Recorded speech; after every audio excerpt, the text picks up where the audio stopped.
Billiard. I got so much motherfucking design on right now. Break it down, bring it back, make it clap. I got 3 old thoughts, new block, where that bitches on my line, and you know they come strapped, hold up. Baik Bu dosen dan teman-teman semua, di sini saya akan menjelaskan anatomi fisiologi organ reproduksi pria dan wanita. Yang pertama itu adalah anatomi dari organ reproduksi pria. Organ reproduksi pria dibagi menjadi 2 bagian, yaitu organ reproduksi bagian luar dan organ reproduksi bagian dalam. Yang pertama itu organ reproduksi bagian luar terdiri dari penis. Ini terletak menggantung di depan skrotum. Bagian ujung penis disebut dengan gland penis, bagian tengah disebut dengan corpus penis, dan pangkalnya disebut dengan radik penis. Skrotum adalah kantung kulit. Ini parbigmen yang dilapisi jaringan ikat dan pribosa serta otot polos. Organ reproduksi pria bagian dalam, yaitu pertama testis yang berada di dalam skrotum bersama dengan epididymis atau kantung ekstra abdomen tepat di bawah penis. Fungsi testis adalah sebagai tempat dihasilkannya sperma dan hormon testosteron. Sperma merupakan sel kelamin jantan, sedangkan hormon testosteron adalah senyawa yang cepat merangsang perubahan fisik testis, tersusun atas saluran yang berkelok-kelok yang bernama tubulus seminiferus, di mana tenipol terjadinya pembentukan sperma. Yang kedua yaitu epididymis. Epididymis tempat terjadinya maturasi akhir sperma. Setelah sperma matang akan bergerak maju vas deferens.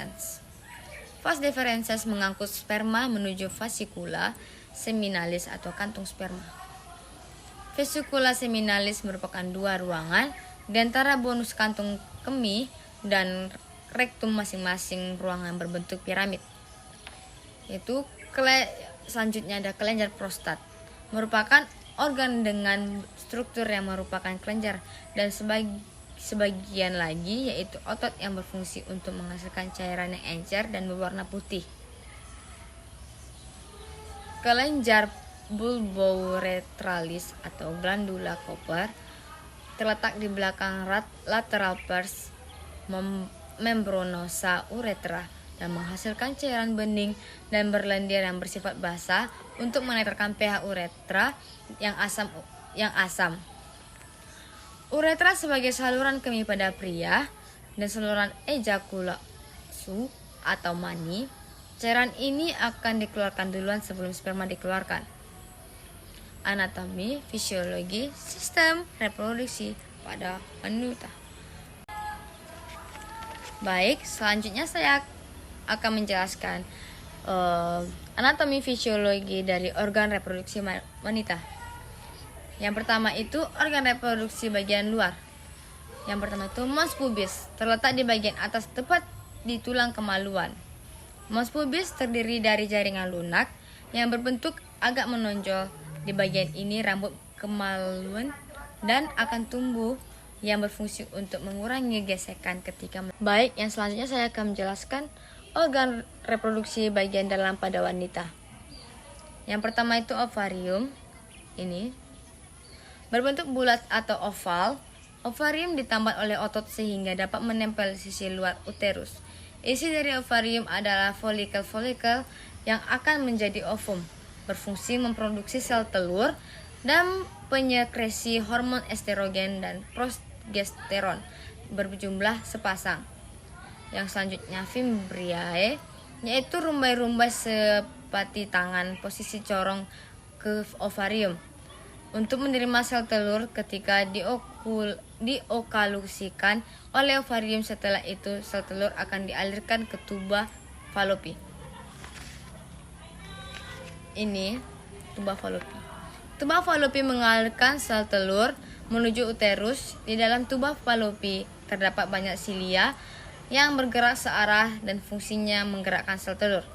Yang selanjutnya adalah uterus.